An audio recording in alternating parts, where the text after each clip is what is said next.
नमस्कार. एक कौतुकाचा भाग आहे, ब्रेक नंतर ही उपस्थिती चांगली आहे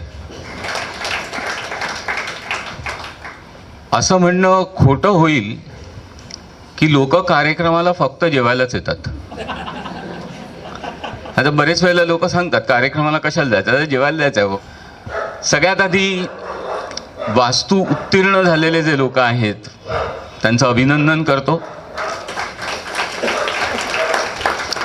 छान तऱ्हेने प्रॅक्टिस करा आणि जे समाज बदलायला जाऊ नका. काही बदलत नाही, कोण आपल्यालाच बदलत राहायला लागतं. पण मी असं म्हणेन की आज जे काही वस्तुशास्त्र बाहेर चाललं आहे ना, ते बदलून तुम्ही लोकांना पटवून द्या की वास्तुशास्त्रच महत्त्वाचं आहे, वस्तुशास्त्राने रिझल्ट मिळणार नाहीत. आणि हे सगळं तुमच्या हातात आहे. याच्यामध्ये एक कौतुकाचा भाग आहे. 66-67व्या वर्षी वास्तू शिकायला आलेली व्यक्ती सपत्नीक, म्हणजे असं नाही एकटे आले, पत्नीला घेऊन आले आणि बॅचमध्ये पहिले आले.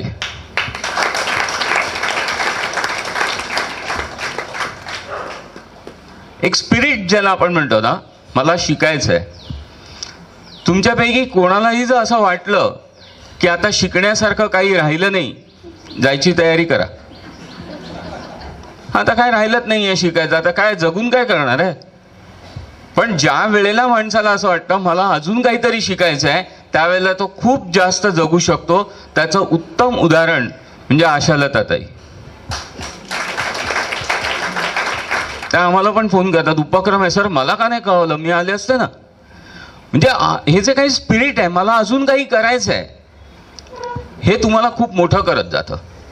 आणि मला सगळं माहिती आहे हे जेव्हा सुरू होतं त्यावेळेला आपण खाली खाली जात जातो. संपलं, आता काही नवीन नाही. चेहऱ्यावर तुमच्या तेज जर कायम ठेवायचं असेल ना, तर सोपी गोष्ट आहे, सतत हसत राहा. हसत राहा म्हणजे हो हा हा असं नाही आहे, पण चेहरा हसरा ठेवायला काय हरकत आहे. बाजूचा काय म्हणतो ह्याच्याशी आपल्याला काही घेणं देणं नाही, पण चेहरा हसरा ठेवा ना, किती फायदा होऊन जाईल त्याचा. पण माणसं चेहऱ्यावर आठ्या घालूनच बाहेर पडतात. आणि हे जेव्हा बाहेर पडतात तेव्हा चेहऱ्यावर तेज येणार कुठून तुमच्या. चेहरा कसा छान वाटला पाहिजे, बघितल्यावर माणसाला वाटलं पाहिजे अरे याच्याशी बोललं पाहिजे, छान आहे. कसलं प्रेशर, कसलं टेन्शन, काही नाही आहे. बाहेर पडलात की मोकळे होऊन जातात. अगदी रानडे सरांचं कौतुक आहे या बाबतीत की ते प्रथम आले. म्हणजे ते बरेच वेळेला सांगताना असं सांगायचे की मी ही एक्झाम अशा तऱ्हेने पास झालो आहे, मी ही एक्झाम मेरिटमध्ये पास झालो आहे. मग इथे सुद्धा ते पहिले आले, म्हणजे पहिलं येणं हे त्यांच्यासाठी कॉमन आहे. आता जे विषय खूप आहेत, वेगवेगळे आहेत, कौतुकाचे विषय आहेत. दिवाळी अंकाबद्दल काही उल्लेख केला मॅडमनी, तो खूपच छान केला. त्यांचं खरंच कौतुक आहे की अँकरिंग किती सुंदर करतात. म्हणजे आपण म्हणू दिलेल्या संधीचं सोन्यापेक्षा डायमंड केलं त्यांनी. तसं त्यांनी दिवाळी अंकाचं सांगितलं. दिवाळी अंकाचं आमच्या डोक्यामध्ये काही नाही. दसरा झाल्यानंतर 2 दिवसांनी असा विचार आला की चला दिवाळी अंक काढूया. जे मी जेव्हा 2-4 जणांना सांगितलं तेव्हा लोक म्हणाले सर बरे आहात ना तुम्ही, अंक काढणार आहात, दिवस किती आहेत. म्हटलं 20 दिवस नक्की. 2 दिवस गेले आहेत आणि दिवाळीच्या आधी 2 दिवस आपल्याला घालवायचे आहेत. मग काय 16 दिवस आपल्या हातात आहेत, 16 दिवसात का काय नाही होणार. तर म्हणाले हो अंक काढताय. म्हटलं खूप वेळ आहे हो, सहज होईल. आणि तुम्हाला आश्चर्य वाटेल, दिवाळीच्या आधी 2 दिवस तो अंक प्रकाशित झाला. नुसता प्रकाशित नाही, डिस्पॅच झाला. याच्यासाठी जी काही टीम आम्ही असं म्हणू, बाकी लोकांकडनं काय आम्ही केलं तर लेख मागवले, टायपिंग सकट सगळं आमच्याकडे होतं. म्हणजे इथे बाहेर आपण काही देत नाही कोणाला, आउटसोर्स काही भागच नाही आहे, फक्त प्रिंटिंग बाहेर होतं, बाकी काही नाही. प्रिंटरला कल्पना असते की आतुरालयातनं फोन आलाय, आपल्याला रात्रंदिवस मशीन चालवायला लागेल, कारण त्यालाही आता सवय झाली आहे की हे असंच काहीतरी वेगळं करणार. पण तुम्हाला सांगतो की ही सगळी भिस्त जी आमची होती, ही अष्टीकर मॅडम, शेळके सर, की कलेक्ट करायचं आहे, त्यांना इकडे बघायचं आहे, अमुक करायचं आहे. पण एक नवीन व्यक्तिमत्व त्याच्यामध्ये मिक्स झालं आणि इतक्या चांगल्या तऱ्हेने त्या व्यक्तीने इंटरेस्ट घेतला ना की सर करेक्शनची सगळी जबाबदारी मी बघतो. हे सचिन गुप्ते, ऑफिसच्या शेजारी राहणारं व्यक्तिमत्व. पण असे काही कनेक्ट झाले आणि मग त्यांना असं लक्षात आलं की ही लोक काय काम करतात. कामाचा भाग जर तुम्ही लक्षात घेतलात तर लोक आज आपल्याला खूप अधिकाराने सांगतात आम्ही 12 तास काम केलं, आम्ही 16 तास काम केलं. तुम्ही बिलीव्ह नाही करणार, आम्ही 4 जणांनी 42 तास काम केलं सलग. म्हणजे या 42 तासाच्या मध्ये दिवस बदलल्यानंतर कोणी अंघोळ पण केली नाही. का तर ते पूर्ण आज व्हायलाच पाहिजे, प्रिंटिंगला जायलाच पाहिजे. या तऱ्हेने आम्ही 42 तास सतत ऑफिसमध्ये होतो आणि अतिशय उत्तम सहकार्य मिळालं सचिन गुप्तेंचं. कारण रात्री 2 वाजता सुद्धा चहा त्यांच्या घरातनं येऊ शकत होता. किती मोठा भाग होता बघा, म्हणजे एक सपोर्ट ज्याला आपण म्हणतो. आणि ते म्हणाले की सर खरंच काम करण्यामध्ये किती मजा असते आज मला कळलं. आधी असं वाटायचं की नाही अंक केला ठीक आहे वाचला झालं अमुक झालं, पण त्याच्या मागे काय काय गोष्टी घडतात हे करणाऱ्यालाच माहिती असतं, बाकी कोणालाही काही कळत नसतं. मग अशा तऱ्हेचे जेव्हा सपोर्ट मिळतात तेव्हा तुम्ही म्हणणार की बिंदास काम करा ना, काय प्रॉब्लेम आहे, माझ्या हातात काही नाही आहे, मी असं म्हणतो तो करून घेतोय. आणि जेव्हा तुम्ही ही गोष्ट त्याच्यावर सोपवता ना तेव्हा तुम्हाला काहीच करायचं नसतं, फक्त सूत्र हलवायची आहेत. तो जे तुमच्या मनात विचार आणेल ते हो म्हणा आणि पुढे चला, ते विचार पूर्ण होतील. तुम्ही मध्ये ढवळाढवळ करायला काही गेलात की गोंधळ सुरू झाला म्हणून समजा. आपल्याला गोंधळ नाहीच करायचं आहे. आज प्रेशर बद्दल आपण बरंच काही ऐकलं. इथे आपण म्हणू की कोणतीही गोष्ट करायला धाडस खूप लागतं आणि धाडस नसेल ना तर तुम्ही काही करू नाही शकणार. तुमचा माइंड सेट करायचं आहे की गोळी न घेता मी बरा होऊ शकतो. हे जेव्हा तुमचं मन ठरवेल तेव्हा तुमची गोळी बंद होऊ शकेल. पण तसं होत नाही हो. 2 दिवस गोळ्या नाही घेतल्या ना तर आपल्यालाच वाटायला लागतं आता मी आजारी पडणारच आहे, गोळी नाही ना घेतली आहे. पण डायबेटिक लोक अभिमानाने सांगतात 2 गोळ्या जास्त घे ना, 4 लाडू खायला हरकत नाही. हा फरक झाला ना, कारण त्यांचा विश्वास गोळीवर आहे. मग ती कसली गोळी आहे ह्याच्याशीही संबंध नसेल, एक साधी गोळी दिली तरी चालतं. जर तुम्हाला एक गोष्ट माहिती असेल, फार जुनी गोष्ट आहे. पती पत्नी एका पिक्चरला गेले होते आणि इंटरव्हलच्या जरा आधी त्या बायकोचं डोकं दुखायला लागलं आणि तिने नवऱ्याला सांगितलं बसू नाही शकत, आपण जाऊया इकडनं, माझं डोकं खूप दुखतंय, सहन नाही होत आहे. तुम्हाला काळजी कशाला करते, तो डॉक्टरच होता. तुम्हाला काळजी कशाला करते, माझ्या बरोबर काही गोळ्या आहेत, मी एक गोळी तुला देतो, डोकं 2 मिनिटात थांबेल. 2 मिनिटात थांबेल म्हणजे किती फास्ट असेल बघा. ॲक्शन क्रोसिनपेक्षा फास्ट असेल, कारण ॲक्शन क्रोसिन 5 मिनिटात सांगते, ती 5 मिनिटात गोळी डिझॉल्व्ह होते की नाही हा पण प्रश्न आहे. पण ॲक्शन क्रोसिन घेतल्यावर बरं वाटतं. तसं त्यांनी एक गोळी काढली पाकिटातनं आणि तिला सांगितलं, काळोख होता, तिला सांगितलं ही गोळी चघळत बस, चावू नकोस. 5 मिनिटांनी ती म्हणाली बरं वाटलं, टाकून देऊ काय, नाही नाही गोळी काढायची नाही म्हणाला, पिक्चर संपेपर्यंत गोळी काढायची नाही, पिक्चर संपल्यानंतर ती गोळी मला देऊन टाक, काहीच होणार नाही, तुझं डोकं थांबलेलं असेल. पिक्चर संपल्यानंतर तिला खूप हे झालं, गोळी म्हटल्यानंतर तिने काढली गोळी, कोटाचं बटन होतं. आता ही काय सायकोलॉजीची गोष्ट आहे की एक गोळी डॉक्टरनी मला दिली आहे, ती गोळी मला बरं करते. ती गोळी होती की नाही हा सुद्धा भाग नाही आहे, पण डोकं दुखायचं थांबलं की नाही. माइंड सेट आहे माणसाचा. तुम्ही एखादी गोष्ट डोक्यात घेऊन ठेवलीत ना ती कायमची राहते. मग पहिला भाग येतो तुम्ही डोक्यातनं आधी काढून टाका. आणि हेच सगळ्यात कठीण आहे हो. हे जमण्यासाठी आपण म्हणू की अध्यात्माची गरज आहे. मन शांत जोपर्यंत होत नाही तोपर्यंत तुम्हाला काहीही सुचणार नाही. मन आधी शांत झालं पाहिजे. मला काय करायचं हे आधी ठरलं पाहिजे ना. माताजींनी आपल्याला बरेच काही अनुभव सांगितले. आता तुम्ही ध्यानाला उद्या बसलात ना तर तुम्हाला आठवेल माझा गुरु येऊन सांगतोय काय. अरे तो कशाला येईल तुमच्या वाटेला. तुम्ही ट्यून झालात का, त्याला कनेक्ट झालात का, त्याच्याही पेक्षा मी असं म्हणतो सरेंडर झालात का. कारण तुम्ही काही घेऊन गेलात तर तो सांगेल हे करू नकोस. त्याचा काही स्वार्थ नाही हो याच्यामध्ये. तो तुमचाच स्वार्थ बघत असतो. तुम्हाला योग्य नाही तेव्हा तो नाही सांगतो. पण मग तो गुरु चांगला नाही, कारण तो आपल्याप्रमाणे हो नाही म्हणत ना. हो म्हणणारा गुरु चांगला. माताजींनी आता 4 जणांना सांगितलं हे कर हे कर हे कर. त्यांना ते आवडणारं असेल तर माताजी चांगले आहेत. जर त्यांच्या मनाविरुद्ध असलं हे असलं काहीतरी मी कशाला करेन मग माताजी वाईट. मग ते गुरु बिरू नाही. श्रद्धा ज्याला आपण म्हणतो ना ती पक्की असली पाहिजे. तुम्हाला अमुक गोष्ट सांगितली आहे ती पाळायची आहे. मला त्याच्यावर विचारच करायचा नाही आहे. जे आलंय माझ्याकडे ते घेऊन मला पुढे जायचं आहे. ही तयारी माणसाची असली पाहिजे. म्हणून मी असं म्हणतो ना, धाडस तुमच्याकडे असलं पाहिजे. औषधं बंद करणं हे धाडसाचं काम आहे, सोपी गोष्ट नाही आहे. ते धाडस करा तर सगळी औषधं बंद होतील, काहीही औषध घेण्याची गरज नाही. आणि खरं नाहीच आहे हो, पण औषधावर जगणारी लोक आहेत. जेवायला बसतात तसं औषधं घ्यायला बसतात. मग हे जेव्हा सतत चालू राहतं त्यावेळेला तुमच्या मनाने ते सगळं ॲक्सेप्ट केलेलं आहे, मग ते कंटिन्यू करणं भाग आहे. एक कौतुकाचा भाग आहे की सगळ्यांनीच फार मोठं कौतुक केलं की जेवण छान होतं ना. हा ना, म्हणजे आता मला वाटलं मला येऊन हळूहळू सांगतात खरं नव्हतं की काय. कारण कौतुक तेवढ्या पुरतंच असतं, नंतर म्हणतात ह्याच्यापेक्षा ते छान होतं. पण दाते मॅडम, तुम्हाला खरं सांगतो की आम्ही जवळजवळ या 19 वर्षापैकी 15 वर्ष वैशंपायन म्हणून आहेत त्यांच्या बरोबर होतो. आणि त्यांनी जी काही सर्व्हिस आम्हाला दिली, जे काही आमचे लाड केले, त्या लाडाला पर्याय जर कोण असेल तर आपण म्हणू दाते आहेत. म्हणजे त्या लेवलचं आम्हाला तुम्ही आज दिलत, तर मी असं म्हणेन आष्टीकर मॅडमना की एक पुष्पगुच्छ घेऊन त्यांचा मान करा की असंच सहकार्य ते आम्हाला पुढे करतील.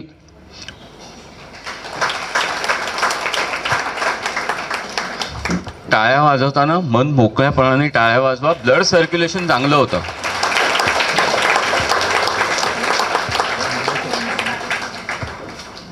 तुम्हाला सांगतोय, थावकर डॉक्टर जे इथनं गेले त्यांना फार बोलायला आपण दिलं नाही, तर त्यांनी भरपूर टिप्स दिल्या असत्या. त्या असं सांगतात की दिवसातनं 10 मिनिटं फक्त जर तुम्ही टाळ्या वाजवल्यात ना, तुमचे सगळे आजार बरे होतील. आणि प्रयोगाला मी उत्सुक. मी 2 मिनिटं टाळ्या वाजवल्यानंतर असे हात दुखायला लागले. मी त्यांना संध्याकाळी फोन केला, त्यांना म्हटलं हो तुम्ही सांगता 10 मिनिटं, इथे 2 मिनिटात सगळी वाट लागली आताची. तर म्हणे मी तुम्हाला कुठे सांगितलं सलग 10 मिनिटं वाजवा. 24 तासामध्ये 10 मिनिटं वाजवा ना. बघा, निसर्ग आपल्याला ना कितीतरी संधी देतो दिवसभरामध्ये टाळ्या वाजवायची, पण आपण एटिकेट्स आणि मॅनर्स ह्याच्यात वाजवणारच नाही. ते कशाला प्रोत्साहन द्यायचं, कशाला काही करायचं. मग ह्याच्यामध्ये आपलं आरोग्य खराब करून घेतोय, दुसरं काहीच नाही करत होत.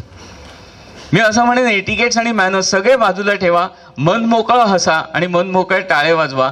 कोणताही आजार तुमच्यापर्यंत येणार नाही.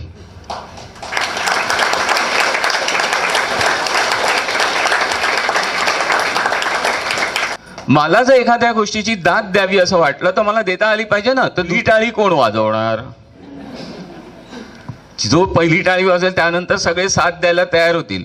आपण पहिला मीच असलो पाहिजे, बाकी कोणी नसलं तरी चालेल. मी सुरुवात करतो, बाकीचे येऊन जातील.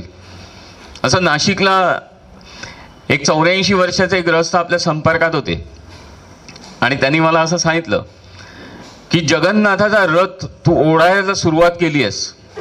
म्हटलं झेपणार आहे की नाही माहित नाही. काळजीच करू नको, लोक नेतील आता तुला. तुला खाली ठेवायचं आहे की नाही याच्याशी संबंध नाही आहे. तुला सुद्धा ढकलत आता लोकच नेतील. हा खरंच मोठा भाग आहे. खरंच आपल्यापैकी लोकांचा विचार केला ना, किती जण दुसऱ्याचं जास्त कौतुक करतात. कोणाला आवडणार नाही, स्वतःच कौतुक ऐकायला नेहमी आवडेल. पण निसर्ग तुम्हाला देईल कधी, जेव्हा तुम्ही द्यायला सुरुवात कराल. मग आपण असं म्हणूया, आजपासून आपण वाटायला सुरुवात करूया ना. दिसेल त्याचं कौतुक करा, खरं करा आपण. हो, नाही तर दिसेल त्याचं करा, म्हणजे काही झालं असेल तरी करा असं नको. दिसेल त्याचं कौतुक करा. बघा, तुमचा कौतुकाचा वर्षाव होईल. निसर्गाला कर्ज नको असतं. तो असं म्हणतो की तू कोणाला तरी दिलंस ना, हे माझ्यावर असलेलं कर्ज आहे, मी ते फेडून टाकतो. तो 10 मार्गाने तुमच्याकडे ते कर्ज फेडून टाकेल. तर तुम्ही किती मोठे होऊन जाल बघा. बाई पुण्याच्या एका माणसाशी 1.25 तास बोलत होत्या फोनवर. त्यांचा पेशन्स खरोखर ग्रेट आहे. म्हणजे आपण अर्ध्या तासात वगैरे फोन गरम होतो, कान गरम होतो, अमुक होतं असं काहीतरी म्हणू, पण तसं त्यांच्या बाबतीत काही गरम बिरम भाग नाही आहे. त्या किती वेळ बोलू शकतात. आणि विषय काय होता तर अवयवदान. अगदी म्हणजे खूपच मोठ्या विषयाला मी तो हात घातला होता. समाजाच्या विरोधात मी सगळं करतोय, तुमचं नाहीच आहे ते दान कसं करता. मग त्या माणसानी त्या वेळांमध्ये त्यांना जे काही प्रश्न विचारले त्या सगळ्याची त्यांनी छान उत्तरं दिली. आणि 1.25 तासानंतर त्या माणसाने असं सांगितलं, गेली 15 वर्ष मी याचा प्रचार करतोय, आता माझं कर्म सांगा. किती कठीण आहे बघा. कारण 15 वर्ष लोकांचे अवयव घेऊन दान केले त्यांनी उगाचच्या उगाच. आणि हा विषय जेव्हा आम्ही मांडला तेव्हा आम्हाला असं लक्षात आलं की हे दान बिन काही नाही, ह्याच्यासाठी हे लोक पैसे घेतात. फॉर्म भरून घेण्यापासून तिथे पैशाचा भाग सुरू होतो. मग हे कसलं दान आणि कसलं काय, सगळा बाजार आहे हो. मग या बाजाराला शह देण्यासाठी मी म्हटलं ना, धाडस, खरंच खूप चांगलं धाडस लागतं. कारण विरोध आहे आणि विरोध पत्करायचा आहे तुम्हाला या गोष्टींचा, तर समाजाच्या विरुद्ध जायचं आहे, फार कठीण आहे. प्रवाहाबरोबर जातात ना ती प्रेत असतात. प्रवाह चाललाय त्याच्याबरोबर वाहत जातात ती प्रेत असतात, पण प्रवाहाला विरोध करून किनारा गाठतात ती जिवंत माणसं असतात. मग हा जिवंतपणा तुमच्यामध्ये असला पाहिजे की नाही, चुकीचं आहे तर चुकीचंच आहे. डॉक्टर भोसले यांना मी असं सांगितलंय, 4 सिक्युरिटी घेऊन बाजूनी फिरा, कोणीही डॉक्टर कधीही हल्ला करू शकेल तुमच्यावर. त्याची दुकानं बंद करताय हो तुम्ही. जेव्हा अशा विरोधात आपण काम करतो त्यावेळेला किती मोठा भाग आहे. मी तुम्हाला सुद्धा सगळ्यांना असं सांगेन की छान वाटलं असेल तुम्हाला, कराल की नाही हा भाग वेगळा आहे. कारण कोणाला बरं व्हायचं नसतं आयुष्यामध्ये. आजारी माणसं असतात ना, ती मॅक्झिमम आजारी राहणं पसंत करतात, कारण सहानुभूती मिळते. जो येतो तो विचारतो, काय हो बरं आहे ना, कसं आहे, बरं आहे ना, अरे वा, विचारतात मला ना. तुम्हाला काही होतच नसलं कोण विचारतं काय कधी फोन करून बरं आहे काय म्हणून. मग हे फोन यायला पाहिजेत म्हणून आजारी राहणं पसंत करतात. मग इथे त्यांचं बोलणं तुम्हाला खूप आवडलं, पण असं म्हणेन की महिन्यातनं एकदा त्यांच्यासाठी प्रार्थना करा की ह्या माणसाने खूप चांगला प्रचार करू दे आणि ह्याला त्याच्यात सक्सेस मिळू दे. तुम्हाला सांगतो की ह्या कठीण गोष्टींना साथ तुम्हाला मिळते कारण तुम्ही खरे असता. खोट्या गोष्टींना साथ नाही मिळणार. चांगलं करायला जा, निसर्ग तुमच्या बरोबर आहे. चुकीचं करायला गेलात तरी निसर्ग बरोबर असतो, पण तुमचं आयुष्य कमी करून टाकतो, कारण त्याला साथ नाही मिळणार. मग ही साथ तुम्हाला सतत हवी असते. जेव्हा आपण म्हणू की चांगल्या गोष्टी आहेत त्या तऱ्हेने मला करायच्यात, पुश करत जा, तुम्हाला आजूबाजूनी सपोर्ट मिळेल, त्या गोष्टी होऊन जातील. ह्यांचा आणि माझा परिचय काय असणार आहे, आम्ही 2 वेळा आधी फक्त भेटलोय, पण असं वाटलं की नाही खूप आधी भेटलो होतो. मग हे वाटणं काय आहे, तर इथे आपण म्हणू हे ऋणानुबंध असतात. गतजन्मी काहीतरी झालं असेल आणि गतजन्मीच्या काही गोष्टी राहिल्या असतील, त्या पुऱ्या करण्यासाठी आज आम्ही एकत्र भेटलो. वाजवा वाजवा, काय हरकत नाही आहे, चांगलं आहे. आपल्याला काय फार वेळ नाही, अजून मी 15 मिनिटं बोलणार आहे, पण 15 मिनिटामध्ये आपण म्हणू ब्लड सर्क्युलेशन चांगलं होईल, घरी जाल ते एवढे फिट होऊन जाल की खरंच वाटलं तर औषधं बंद करून टाका. डॉक्टर भोसलेंचा फोन नंबर घेऊन ठेवा, मिळाला ना, घेऊन ठेवा. उद्या जर काही त्रास व्हायला लागला तर त्यांना फोन करा. औषधं आज घेतली नाहीत, काल त्रास झालाय. पण प्रचंड ताकद त्या माणसाकडे आहे. तो तुम्हाला असं सांगेल की नाही घेतलीत ना, ठीक आहे 2 मिनिटं शांत बसा, आत्ता तुम्हाला बरं करतो. आता टाळ्या कोणीच नाही वाजवल्या. कधी कधी प्रश्न पडतो की चांगलं सांगितलं की वाईट सांगितलं, रिस्पॉन्स काय येतो त्याच्यावर अवलंबून आहे. हा जो सपोर्ट आपण म्हणतो ना, हा प्रचंड मिळाला पाहिजे तुम्हाला, आणि त्यासाठी तुम्ही काहीतरी केलं पाहिजे. आम्ही काही न करता जर विचार केला की आम्हाला असा सपोर्ट मिळेल, असं होईल, तसं काही होणार नाहीये. देवाची भक्ती करतो, अमुक करतो, तमुक करतो, देव तुम्हाला काय देण्यासाठी आहे हेच आम्हाला माहित नाहीये ना.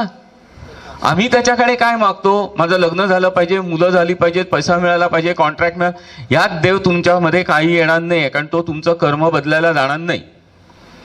मग देवाकडे काय मागा, तर मी असं म्हणेन मनशांती मागा ना. किती छान गोष्टी आहे. मनाने जर मी शांत असलो तर माझं मला सगळं करता येणार आहे, तू काही करायची गरजच नाही आहे. पण ती शांतता मिळवण्यासाठी जे काही आहे ते मला तू द्यायला सुरुवात कर. 1 पाऊल तुम्ही पुढे टाका, तुम्हाला असं जाणवेल तो 10 पावलं पुढे येतो. स्वरोदय शास्त्रामध्ये आम्ही लोकांना असं सांगतो की आतमधनं तुम्हाला सगळं कळत जाईल, फक्त आतमध्ये डोकावायला सुरुवात करा. जर आज तुम्हाला असं लक्षात आलं की माझं आयुष्य कशासाठी आहे, मी जन्म कशासाठी घेतलाय, आणि ते जर करायला तुम्ही सुरुवात केलीत ना, प्रपंच वगैरे सगळा संपून जाईल, बाजूला जाईल आणि तुम्ही त्या कार्यात जाल, पण तो आनंद विलक्षण असेल, कारण त्याचसाठी जन्म आहे. ज्यासाठी जन्म आहे ते जर मला कळलं की हेच मला पुढे जाऊन करायचं आहे, तर दुसरी काही आयुष्यात गोष्ट राहतच नाही. मग ही राहण्यासाठी तुम्हाला आतमध्ये डोकावलं पाहिजे. बाहेर बघायला खूप सुंदर गोष्टी येतो, काही उपयोग नाहीये, आतमध्ये त्याहून सुंदरता आहे. मग ही सुंदरता तुम्हाला बघता आली पाहिजे. आणि ही कुठे आहे? तुमच्या दृष्टीत आहे. प्रत्येकाला एक गोष्ट सुंदर दिसेल असं नाहीये, प्रत्येकाला वेगवेगळी दिसेल. त्यांनी चक्रांबद्दल जसं सांगितलं की चक्र जर डिस्टर्ब झालं असेल ना, तर चांगलं पण वाईट दिसायला लागतं. माणूस डिस्टर्ब झालेला आहे, आता त्याला काही कळणार नाहीये. तुम्ही कितीही चांगल्या गोष्टी सांगा, काही उपयोग नाही होणार आहे.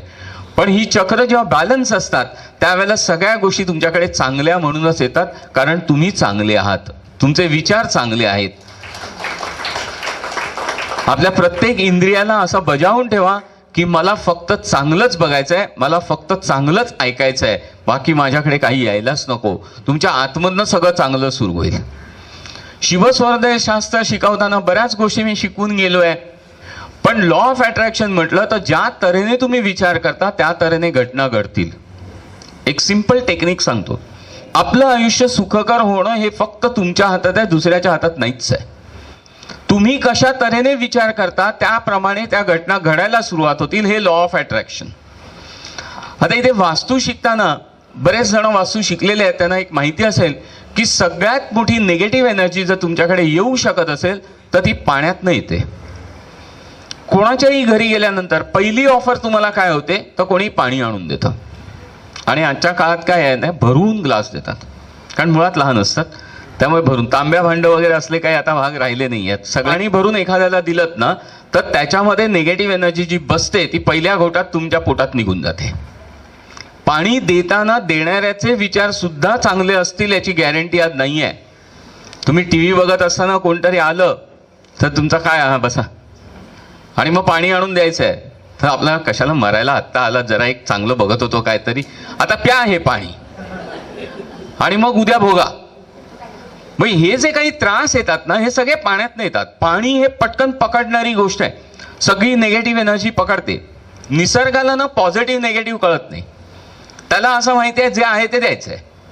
तुम्ही चांगलं वाईट हे त्याच्याकडे नाहीच आहे, कारण तो म्हणतो सगळंच चांगलं आहे. मग पाण्यामधनं जर निगेटिव्ह एनर्जी येऊ शकते तर पाण्यातनंच पॉझिटिव्ह एनर्जी पण येऊ शकते ना. मग एक प्रक्रिया जर आपण म्हटली कशा तऱ्हेने करायची आहे, काय करायचं आहे आयुष्यामध्ये. पाणी आपण दिवसभरामध्ये निदान 5-6 वेळा तरी पितो. दिवसभरामध्ये ज्या ज्या वेळेला तुम्ही पाणी प्याल ते कशा तऱ्हेने प्या. Law of attraction. तुमच्यापैकी कोण आहे जो प्रयोग करायला तयार आहे असा पाणी पिण्याचा? पाटील या या. एक रिकामा ग्लास आहे, एक पाण्याने भरलेला ग्लास आहे. एखादी इच्छा अशी बघा की जी तुम्हाला 72 तासात पूर्ण करायची आहे. मनामध्ये कल्पना करा फक्त की ही गोष्ट मला 72 तासामध्ये मिळाली पाहिजे किंवा घडली पाहिजे. आता गोल्स म्हटले ना तर माणसाच्या आयुष्यामध्ये 2 प्रकारचे आहेत, काही शॉर्ट टर्म्स आहेत, काही लॉंग टर्म्स आहेत. असा विचार आत्ता करू नका की मला मुलगा झाला पाहिजे. हा, कारण तो शॉर्ट टर्म गोल नाही होऊ शकत ना, म्हणजे त्याला ड्युरेशन लागेल तेवढंच लागेल. म्हणजे असे काही गोल्स, थोडक्यात उदाहरण म्हटलं. पण एखाद्याकडनं पैसे येणं आहे आणि तो देतो म्हणालाय तर ते तुम्हाला 72 तासात मिळू शकतील. एखादी वस्तू तुम्हाला घ्यायची आहे आणि ती घ्यायच्यानं तुम्हाला माहिती आहे की आता मी जाऊन घेऊ शकतोय पण बरेच दिवस झाले होत नाहीये, तर ती तुम्हाला लगेच मिळू शकते. म्हणजे असे काही गोल्स आयुष्यामध्ये आपल्या असतात. 2 प्रकारचे आहेत, शॉर्ट टर्म आणि लॉंग टर्म. तर ते शॉर्ट टर्म गोल जे आहेत ते इतक्या फास्ट पूर्ण होऊ शकतात. आपण असं म्हणतो शास्त्र म्हटलं तर रिझल्ट लगेच. केमिस्ट्रीमध्ये असं असेल की 2 केमिकल्स मिक्स केली तर एक तर आग लागली पाहिजे, धूर निघाला पाहिजे, रंग बदलला पाहिजे, काहीतरी लगेच दिसेल. हे सायन्स आहे. मग इथे आपण म्हणू बाकीच्या ठिकाणी या गोष्टी होणार नाही का? सायन्स म्हटलं तर व्हायलाच पाहिजेत, तुमच्या त्या गोष्टी पूर्ण व्हायलाच पाहिजेत. आता इथे तुम्ही हा प्रयोग घरी जाऊन पण करू शकता. असं नाही की आता मी ह्यांना बोलावलं, पण तुम्ही करू शकता आणि 72 तास म्हणजे तुमची गोष्ट पूर्ण होईपर्यंत सतत केलात तरी चालेल. आता इथे 2 ग्लास आहेत, या ग्लासाला हात लावा, म्हणजे हे उचला हातात. आता हे उचलून 2 सेकंड डोळे बंद करून तुम्ही व्हिज्युअलाइज करा की तुमचा गोल कशा तऱ्हेने अचीव होतोय. ठीक आहे, गोल म्हणजे व्हिज्युअलाइज करून झालं की डोळे उघडावा, आम्हाला कळेल झालं तुमचं. झालं. ही इच्छा त्यांनी प्रगट केली आहे ह्या पाण्याकडे. आता ते पाणी ते दुसऱ्या ग्लासमध्ये ओतणार आहेत.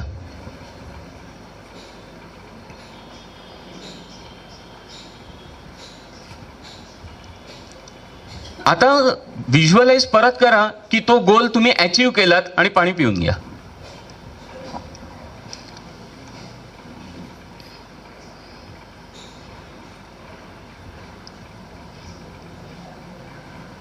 बहात्तर तासांनी मला फोन करून सांगा काय झालं.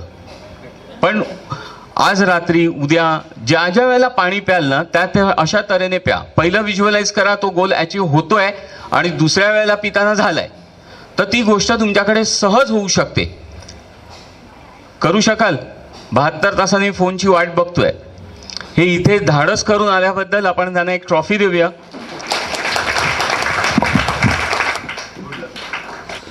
काय असतं माहिती आहे, लोक बसलेले खूप असतात, पुढे यायला तयार नसतात. अशाच एका प्रयोगासाठी आपण असं म्हणू लेडी मेंबरना विचारूया, तुम्ही येत आहे या. माणसाची स्वप्न असतात आणि ती स्वप्न पूर्ण करणं हा एक मोठा भाग असतो की आयुष्यामध्ये खरंच हे घडलं का, अमुक झालं का. बऱ्याच वेळेला ती स्वप्नच राहतात आणि आयुष्य संपून जातं. मग ती पूर्ण करायची म्हटली तर काय लेवलला जाऊन पूर्ण करता येतील.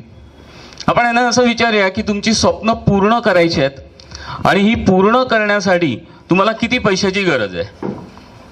मी पैशाची अपेक्षा करतच नाही, मी सहकार्याची अपेक्षा करते. बघा नियती यांना फार काही श्रीमंत कधी करणार नाही, कारण लक्ष्मी म्हणते यांना गरज नाही तर ह्यांना कशाला द्यायची. पण दुसऱ्या एखाद्याला विचारा की तुम्हाला किती, तुम्हाला सहकार्य करायचं आहे तर असं म्हणा ना की मला 1 कोटी रुपये मिळाले तर मी ते 1 कोटी रुपये समाजासाठी खर्च करेन, मला गरज नाही आहे पैशाची. पण त्यांची इच्छा ती नाही आहे की मला काहीतरी मिळून समाजाला मला मदत करायची आहे, त्यासाठी मी स्ट्रॉंग असलो पाहिजे ना. मराठी माणसं मागे आहे. त्याचं कारण काय आहे तर ते ठाम विश्वासावर आहेत की माझे 10 जण पाय ओढणार आहेत. म्हणून मराठी माणूस प्रगती करू शकत नाही, मराठी माणूस पुढे जाऊ शकत नाही. मी तुम्हाला विरुद्ध भाग सांगेन, मराठी माणसंच प्रगती करू शकतात आणि आज सगळ्या मोठ्या पोस्टवर मराठीच नावं तुम्हाला दिसतील. मग ह्या लोकांनी कशी प्रगती केली, हे लोक का मोठे झाले, तर ज्या वेळेला ते पहिलं पाऊल टाकतात त्यांना माहिती आहे की मी वरती पाय टाकलाय तर माझ्या दुसऱ्या पायाला 10 जण लटकणार आहेत मला खेचायला.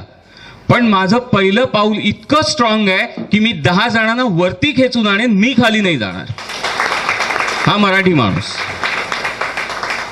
पण नाही तर असं आहे, मला काय आता माझं संपलंय, मला नको आहे, अमुक नको आहे. तुम्हाला सांगतो, हा प्रयोग म्हणून आम्ही केला होता तेव्हा अष्टीकर मॅडमनी असं सांगितलं होतं की आत्ता मला कोणी 5 कोटी रुपये दिले तर मी 10 मिनिटात संपू शकते. आता तुम्ही म्हणाल ह्यातही काही कठीण नाही आहे, एक लक्झरी गाडी घ्यायची, एक बंगला घेतला तरी 5 कोटी रुपये संपून जातील. पण 5 कोटी रुपयांचं काहीही पूर्व बॅकग्राऊंड नसताना 5 मिनिटात त्यांनी अशा काही गोष्टी सांगितल्या की ज्याचा समाजाला प्रचंड उपयोग होऊ शकतो असा विषय त्यांनी मांडला. 5 कोटी रुपये त्यांनी 10 मिनिटात संपून दाखवले आम्हाला. विचारांची तयारी तेवढी आहे. लॉ ऑफ अट्रॅक्शन तुम्हाला काय सांगतं, तुम्हाला नको आहे ना काय, मग नको. तुम्ही हवं म्हणत जा, तुम्हाला ते मिळत जाईल. तरी आपण म्हणू यांनी एक धाडस केलंय, यांना पण आपण एक ट्रॉफी देऊया.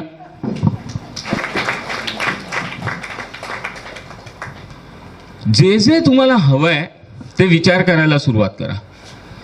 मला आयुष्यात काहीच नको आहे. किती जणांना तुम्हाला असं वाटतंय की तुम्ही समाधानी आहात? बरेच हात वरती येत आहेत मागे पुढे. मग आता काही नको आहे ना तुम्हाला? समाधानी आहात म्हणजे काय, आता अजून कशाची गरज नाहीये, अजून काही गोष्टी नको आहेत. माणसाने आयुष्यात कधीही समाधानी नसावं. समाधानी आहे म्हणजे काय, लोक फक्त पैशावर जातात. पैसा हा एक फॅक्टर नाहीये माणसाच्या आयुष्यामध्ये, असंख्य फॅक्टर्स आहेत. मग या असंख्य गोष्टींचा तुम्ही विचार करा, डिव्हिजन करा, काय काय आहेत आणि मग त्याच्यात मी काय काय करू शकतो, तो विचार आपण कधीच करत नाहीये. पैसा मिळाला तर मी हे करेन, पैसा नसताना सुद्धा खूप काही तुम्ही करू शकता आयुष्यामध्ये, हे ध्येय तुमच्याकडे असलं पाहिजे. माताजींनी सांगितलं मी समाधानी आहे, त्या आश्रम चालवू शकतील का? जर त्यांनी ज्ञान नाही दिलं तर आश्रमाकडे फंड कसा येणार आहे? त्या नोकरी नाही करणार. मग तो फंड येण्यासाठी त्यांनी लोकांना काहीतरी ज्ञान दिलं पाहिजे, ज्या ज्ञानामुळे लोकांचा फायदा झाला आणि आश्रमांना त्यांनी डोनेशन्स दिलं. असंच असेल ना प्रोसेस. मग जर त्या म्हणाल्या मी समाधानी आहे, मला आता काही करायचं नाही, त्या खरंच समाधानी आहेत, कारण त्यांना आयुष्यात पाहिजे ते मिळवून झालंय. पण तरी त्या असं म्हणतायत की नाही मला अजून काहीतरी करायचं आहे, म्हणजे हा समाजसेवेचा भाग येतो. मग ही समाजसेवा जो भाग आपण म्हणतो, यासाठी सुद्धा माणसाला पैसे लागतात. जर असा भाग नाही केला तर समाजसेवा होणार कशी? मी उपाशी आहे हो, काय समाजसेवा मी करू शकणार आहे? पण ज्या वेळेला आपण म्हणतो माझ्याकडे खूप असेल, त्यावेळेला मला वाटायला सोपं आहे. त्यांच्या इथे भंडारा होतो त्यावेळेला सगळा खर्च एकाच साईडला असतो. लोक नंतर देतील बितील हा भाग वेगळा, पण सुरुवातीला धाडस तर त्यांनीच करायचं आहे ना, की अरे एवढी माणसं येणार आहेत, एवढा खर्च मला करायचा आहे, मग त्यासाठी फंड उभा व्हायलाच पाहिजे. मग हा जो काही भाग आहे हा त्यांच्याकडनं येऊ शकतो. हे लॉ ऑफ अट्रॅक्शन आहे. तुमच्याकडे मॅग्नेटिक फोर्स प्रचंड पाहिजे, सगळी छोटी मॅग्नेट्स तुमच्याकडे जोडली जातील. तुमच्याकडेच फोर्स नसेल, मॅग्नेटिक पॉवर नसेल, कोण येणार आहे तुमच्याकडे आणि कोण विचारणार आहे? आजचा समाज असा आहे, तुमची पाठ फिरली तर तुम्ही कोण आणि आम्ही कोण. मॅग्नेटिक फोर्स आहे म्हणून आज आपण इथे एवढ्या संख्येने जमलो आहोत. तो जर नसेल तर कोणी कनेक्ट होणार नाही. काही नाही, आज तुम्ही खरंच असा कार्यक्रम करायचा ठरवा आणि तुम्ही सांगा की 20 जण मी खात्रीला एक आणू शकतो. नाही होऊ शकणार. लोक कमिट करतील, हो म्हणतील, पण उपस्थिती 6-7ची असेल. अरे 20 जण म्हणाले होते, काय नाही घडलं ना ते. कारण का तर ते मॅग्नेटिक पॉवर कमी पडली. मग ही मॅग्नेटिक पॉवर तुमच्याकडे वाढली पाहिजे, हा फोर्स तुमच्याकडे वाढला पाहिजे. आणि ह्या जेव्हा गोष्टी तुमच्याकडे काही वाढत जातात ना, त्यावेळेला आपण म्हणतो की तुम्ही खूप चांगल्या लेवलला लोकांची सेवा करू शकता. त्याच्यात तुम्ही ड्रेन होणार आहात. आता ह्या मार्गदर्शन करताना ड्रेन नाही का होणार? लोक आहेत ना सगळे त्यांना पकडायला जातील, हे सांगा ते सांगा ते सांगा. अरे हे सांगा म्हणजे हवंय काय लोकांना? पैसे हवे आहेत, मुलं हवी आहेत, लग्न व्हायला हवी आहेत, नातेच हवी आहेत, अमुक हेच हवं आहे. आध्यात्मिक प्रगतीसाठी जोडतील का कोण? असे फार कमी असतील की जे तुमच्याकडे येऊन सांगतील की मला आध्यात्मिक प्रगती करायची आहे, काहीतरी सांगा. फार कठीण आहे. प्रश्न माणसाकडे खूप आहेत, पण हे काय आहेत? हे आजच्या युगातले भौतिक प्रश्न आहेत. मला हे पाहिजे, मला ते पाहिजे, मला ते पाहिजे. ह्याच्या पलीकडे जाऊन काही पाहिजे का? त्यालाच माहीत नाहीये हे काय पाहिजे. प्रपंच करण्यासाठी आपण आलो आहे का? हाच मुळात मोठा प्रश्न आहे. प्रपंच नाईलाजाने करायला लागतोय हा विचार मनामध्ये आला पाहिजे. मला आध्यात्मिक प्रगती करायची आणि त्यासाठी मी आलोय, हा पहिला भाग असतो. आणि ती होण्यासाठी काय करू शकतो तर मी लोकांना असं सांगतो, वेळ नाही आहे ना, एक वेळा जेवू नका, 2 माळा ओढून होतील. पटत नाही. जेवणं महत्वाचं आहे, ते माळा नाही राहिला तरी चालेल ना. इथे आपण असं म्हणतो की आतुरालय हे नाव जेव्हा काही नव्याने लोक ऐकतात तेव्हा मला हसतात आणि म्हणतात काय नाव ठेवलंय तुम्ही, भोजनालय वाटतं. म्हटलं खरंच भोजनालय? तर म्हणाले नाही पण ते आतुरालय म्हणता. म्हटलं हो, भोजनालयात जेवायची सोय होते, आतुरालयात ज्ञानाची सोय होते, म्हणून आतुरालय. ज्ञान हा जो भाग आपण म्हणतो ना, ज्ञान आणि माहिती याच्यामध्ये खूप फरक असतो. आतुरालयामध्ये माहिती दिली जात नाही, ज्ञान दिलं जातं. माहिती घेण्यासाठी आज कुठे जायला नाही लागत, हातात आहे तुमच्या. मोबाईलचं एक बटन ऑन करा, तुमच्याकडे माहिती सगळी मिळून जाते. पण माहिती मिळून फायदा नाही होणार, ज्ञान मिळूनच फायदा होऊ शकतो. मग या ज्ञानाच्या मागे जा तुम्ही. तुम्हाला आयुष्यामध्ये काय करायचं आहे? ज्ञान मिळवायचं आहे. आणि मिळवून थांबवू नका, तर ते वाटायला सुरुवात करा. कारण निसर्गाने तुम्हाला जे दिलंय हे तुमच्यासाठी फक्त नाही दिलंय, तर ते लोकांना देण्यासाठी तुम्हाला दिलंय. मग जेव्हा लोकांना देण्यासाठी दिलंय तेव्हा तुम्ही काळजी घ्या की ते लोकांपर्यंत जात आहे का.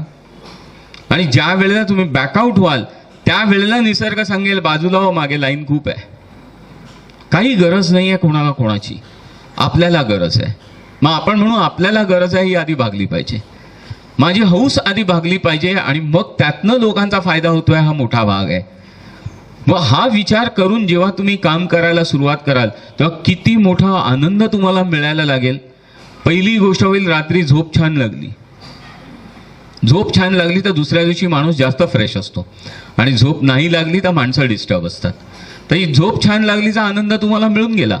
अगदी सहज साध्या गोष्टी आपण करत जाऊ शकतो, ज्याचा आयुष्यामध्ये आपल्याला खूप फायदा होऊ शकतो. जाता आता एक शेवटचा भाग. पहिली गोष्ट अशी सांगेन की तुम्ही एवढा वेळ थांबलात, कौतुकाचा भाग आहे. मी असं म्हणेन, डॉक्टर भोसलेंनी खूप छान आपल्याला काही गोष्टी सांगितल्या. जितक्या शक्य आहे तितक्या पाळायला सुरुवात करा. माताजींनी तर आपल्याला खूपच छान भाग सांगितला आहे. चक्र हा सगळ्यात मोठा भाग आहे आयुष्यामध्ये. जो तुम्ही श्वास घेता ना, हे सुद्धा चक्राच्या मदतीने घेता. कारण या 7 चक्रांना देता एक तर काही नाही आहे आतमध्ये. मग ह्यांचा जर अभ्यास चांगल्या तऱ्हेने केलात तर तुम्हाला खूप काही गोष्टी मिळून येतात. मग हे जसे काही भाग आपण म्हणतो करत जातो, जमत जातात, त्याच्यामध्ये सातत्य ठेवा. या सातत्यामध्ये एक खूप मोठा भाग तुम्हाला सांगतो. 24 फेब्रुवारी याच वर्षी आपण पहिली ऋणमुक्तीची कार्यशाळा घेतली. आणि त्याच्यामध्ये म्हणजे मी कार्यशाळेमध्ये पण सांगतो की मला माहिती आहे उद्या हे कोण करणार नाही, पण माझी हौस आहे. मी सकाळी तुम्हाला 6:30 वाजता एक व्हिडिओ पाठवतो. आज काय केलंय हे उद्या बघा आणि ते करण्याचा प्रयत्न करा. आता दुसऱ्या दिवशी लोक करतात, तिसऱ्या दिवशी करणार नाहीत हेही आपल्याला माहिती आहे. मग तिसऱ्या दिवशी एक सुविचार जातो आणि हा सुविचार 24 फेब्रुवारीपासून आजपर्यंत न चुकता 6:30 वाजता पोस्ट झालेला आहे. लोकांकडनं फीडबॅक घेतलाय की तुम्ही केलंय हे की नाही केलंय. आणि हे सगळं श्रेय मला न करता मिळालेलं आहे. न करता म्हणजे काय, हा सुविचार लिहित मी नाही. हा सुविचार रात्री किंवा पहाटे माझ्याकडे येतो अष्टीकर बाईंकडनं आणि तो मी फक्त पास करतो, फॉरवर्ड करत नाही. त्यामुळे माझ्या नावावर बिल आहे. खरंच त्यांचं कौतुक अशासाठी आहे की आज साधारण 300 दिवस झालेत, 300 वेगवेगळे सुविचार त्या बाईला सुचलेत. हे कुठले कॉपीड नाही आहेत की ह्या सुविचाराच्या पुस्तकातनं घेऊन मी लिहिलंय. ह्या सुविचार कुठल्याही पुस्तकाचा रेफरन्स न घेता 300 सुविचार सुचणारी ही पहिली बाई मला माहितीत असेल की सातत्याने ती गोष्ट करते. पण खरंच त्यांचं खूप कौतुक आहे या बाबतीमध्ये की काय सुचतं त्यांना. पण हे सुचलेलं फार कमी लोक हल्ली म्हणायला लागले की छान सुविचार होता. आधी कोणी फार काही दखल घेतली नाही की हे चांगलं होतं, अमुक होतं काय. फक्त त्यांनी प्रोसेस केला म्हणून देत होते. मग त्याच्यामध्ये आम्ही काही संकल्प सांगितले होते. तसाच एक संकल्प उद्यापासून आपल्याला चालू करायचा आहे. पुन्हा असं म्हणेन, त्यांना मेसेज पाठवा. सोपा साधा संकल्प असतो, पण सातत्याची वळण लावण्याचा एक भाग असतो की तुम्ही रोज करा काहीतरी. माझ्यासाठी करू नका, तुमच्यासाठीच करा. कारण तुम्ही केलेलं जे काही आहे ना ते तुम्हीच घेऊन जाणार आहात. ते कोणी शेअर नाही करणार आहे. आणि घेऊन काय जायचं आहे, परदेशात आपण फिरायला जातो ना, करन्सी घेऊन जातो तिथली. ही सगळी करन्सी असताना जेव्हा आपण हे सगळं इथे ठेवून निघून जातो ना, तेव्हा तिथलं आयुष्य सुखकर करण्यासाठी तिथली करन्सी गरज आहे. मग ती मिळवली आहे का? मी असं तुम्हाला सांगेन की तिथली करन्सी मिळवण्यासाठी मी तुम्हाला मदत करतोय. ती करन्सी घ्या, तर वरती गेल्यानंतर त्रास नक्की होणार नाही. की मी इथे कसं वागावं हे आज मी ठरवायचंय. मी इथे चुकीचा वागतोय तर वरती मला शिक्षा नक्की आहे. म्हणजे शिक्षा टाळा. जे काही आयुष्यामध्ये करायचं असेल ते त्या तऱ्हेने तुम्हाला टाळता येईल. अगदी आपण म्हणू गर्व खूप असतो माणसाला, त्याच्याशिवाय जात नाही. मग हा जो फोर्स माणसाच्या आयुष्यामध्ये असतो ना, हा फार कठीण असतो. याला बाजूला करणं फार कठीण असतं. असंच आपण म्हणू की अर्जुनाला सुद्धा असा गर्व होता, मी ग्रेट आहे, मी मोठा आहे. आणि कृष्णाच्या जेव्हा हे लक्षात आलं की इथे अहंकार वाढतोय, त्यावेळेला त्यांनी त्याला फिरायला नेलं आणि एक दृश्य त्याला असं दिसलं की एक ब्राह्मण माणूस कमरेला तलवार बांधून सुकलेलं गवत खातोय. अर्जुनाला काय वेळ आहे, हा कोणतरी योद्धा दिसतोय, हा तलवार घेऊन फिरतोय बाहेर. बरं चांगलं गवत आहे ते कापून खाऊ शकतोय, तर ते न खाता हा वाळलेलं खात बसतोय. हा काय भाग आहे? तुम्हाला जाऊन विचार पाहिजे तर. कृष्ण अतिशय धूर्त होता. पण इथे तो गेला. अर्जुन त्याला म्हणाला की हे काय करतोय, तू तलवार घेऊन आहेस पण असं वाटत नाही तू कोणाला खून करणार आहेस, कोणाला मारणार आहेस, काही करणार आहेस. तर नाही असं मला काहीच करायचं नाही. मग काय करायचं आयुष्यामध्ये? तर मला काही लोकांबद्दल राग आहे खूप. ती लोक जर माझ्या पुढ्यात आली ना तर मी त्यांना मात्र मारून टाकणार आहे. म्हणजे कोण आहे असा माणूस की जो, तो म्हणाला पहिला माणूस आहे जो नारद आहे. म्हणतो नारदानी तुझं काय वाईट केलंय? तो म्हणतो नाही, नारदानी एक गोष्ट केली आहे की माझ्या गुरुला त्रास दिलाय. सतत तो नारायण नारायण म्हणतो, त्या गुरुला स्वास्थ्यच नाही हो. प्रत्येक वेळेला हा हाक मारत बसतोय. काय तो जरा शांत झाला की भेटू दे नारद, नाही त्याला मारून टाकलं तर बघा मला. तो म्हणाला ठीक आहे, मग अजून काय वागेल. तो म्हणाला प्रल्हाद, हाही माणूस त्यातलाच, ह्यानी काही थारा नाही दिला. मग प्रत्येक वेळेला ह्यानी असा गोंधळ घातलाय तर तो पण मला दिसू दे, मी मारणार आहे. कारण माझ्या गुरुला त्रास आहे या गोष्टींनी सगळ्या, त्याला स्वास्थ्य नाही आहे. मला बरं 2 झाले, आता पुढे काय. मला द्रौपदीने काय केलं म्हणाला तुझं. तो द्रौपदीने म्हणाला माझ्या गुरुला जेवायला सुद्धा दिलं नाही. तो ताटावर बसला की हाक मारते आणि हाक मारून काय इकडे बोलवून उष्ट खायला घालते त्याला. हे जे काही कठीण भाग आहे ते तिला पण मी सोडणार नाहीये. हा अगदी चलबिचल झालाय. ते काय माणूस आहे काय, कोण आहे हा, काहीतरी विचित्र बोलताय. तो मला अजून कोण राहिलाय. तो म्हणाला अर्जुन. तुम्हाला अर्जुनाने काय केलंय. तो म्हणाला अर्जुनाने तर सगळ्यात मोठा गुन्हा केलाय, माझ्या गुरुला सारथी म्हणून बसवलंय, त्याला तर मी आयुष्यात सोडणार नाही. माझा काय लीला असते. तो म्हणाला ठीक आहे, ते भेटलेत मग, कारण अर्जुन पुढेच आहे. आता त्याला जर कळलं तर तो मारेल त्याला ना. हा धावत सुटला बिचारा, काय करणार. जायला पाहिजे. हा आला कृष्णाकडे आणि म्हणाला चल जाऊया इकडनं लवकर. तुम्हाला काय झालं. तो म्हणाला नाही, तो शोधतोय अर्जुनाला, तो भेटला तर मारेल म्हणतोय. तर मला असं काय त्यांनी सांगितलं. मला हे असं असं सांगितलं.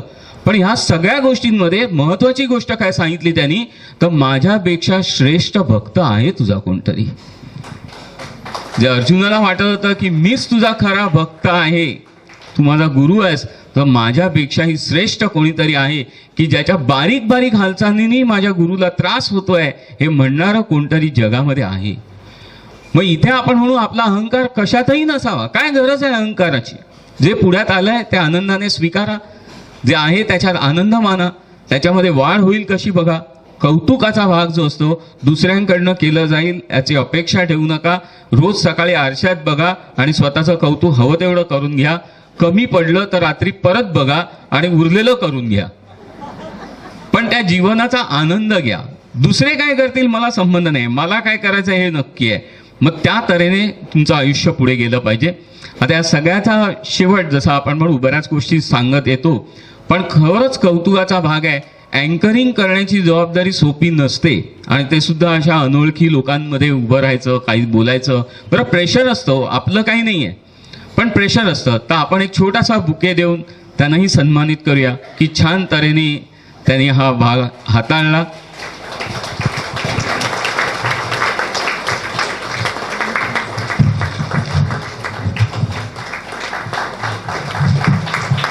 धन्यवाद. असेच येत जा. आयुष्यात कधीही काही वाटलं तरी कधीही मला फोन करू शकता. पुन्हा एकदा आपल्या सगळ्यांना खूप साऱ्या शुभेच्छा. नवीन वर्ष 2020 आहे. 2020 ची मॅच खेळायची आहे. कितीही रन समोरच्यानी जास्त केल्या तरी आपल्याला करून जिंकूनच जायचं आहे आणि ह्यासाठी आतुरालय तुमच्या बरोबर आहे. सरांनी ऋणमुक्ती ग्रुपवर जे काही SMS येतात ते कसे सुचतात आणि काय होतं हे SMS सरांनी असं सांगितलं की ते फॉरवर्ड करत नाही, ते पाठवत असतात. काय असतं, कोण मेसेज पाठवत आहे, काय होत आहे. एकदा तानसेन जे होते अकबराच्या दरबारातले फार मोठे गायक, तानसेनचं नाव फार मोठं आणि त्यांना फार मोठा अहंकार होता की माझ्या इतका श्रेष्ठ गायक कोणी नाही आहे. ते एका राज्यात गेले आणि ते त्या राज्यात गेल्यानंतर तिथल्या एका दरबारी माणसाने त्यांच्या राजाला सांगितलं की अकबराच्या दरबारातले तानसेन आपल्या राज्यात आले आहे. तर राजा म्हणाला बोलव त्यांना, गाऊ दे. ते आले आणि तानसेनांनी गाणं सादर केलं. गाणं सादर केलं त्यावेळेला आता बिदागी द्यायची वेळ आली. ती बिदागी ज्या वेळेला द्यायची वेळ आली त्यावेळेला राजाने तानसेनाला 2 कवड्या दिल्या. तानसेने बघून आश्चर्यचकित झाला. माझ्या गाण्याची बिदागी 2 कवड्या. तर म्हणाला हो 2 कवड्या. आणि नंतर त्यांनी त्यांच्या बाजूच्या माणसाला बोलवलं. त्याच्यामध्ये 1000 सुवर्ण मुद्रा होत्या. त्यांनी सांगितलं की ये. त्याला हात लावला आणि त्याला द्यायला सांगितल्या की ह्या सुवर्ण मुद्रा तू अकबराच्या दरबारातला राजगायक आहेस म्हणून. दरबारातला राजगायक आहे म्हणून 1000 सुवर्ण मुद्रा आणि तुझ्या गाण्याची किंमत जी आहे ती 2 कवड्या. आता म्हणाला माझ्या दरबारातल्या राजगायकाला मी गाणं गायला सांगतो. त्यांनी सांगितलं तू गाणं सादर कर.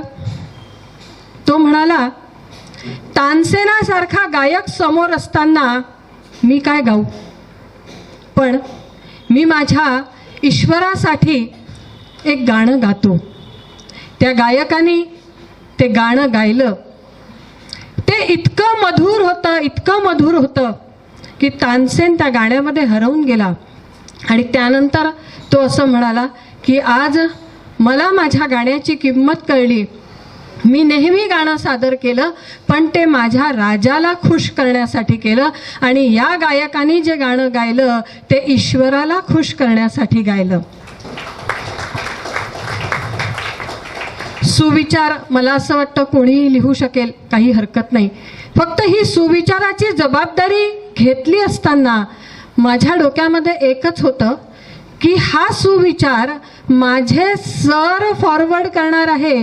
गोखले सरांच्या फोनवरून हा जाणार आहे.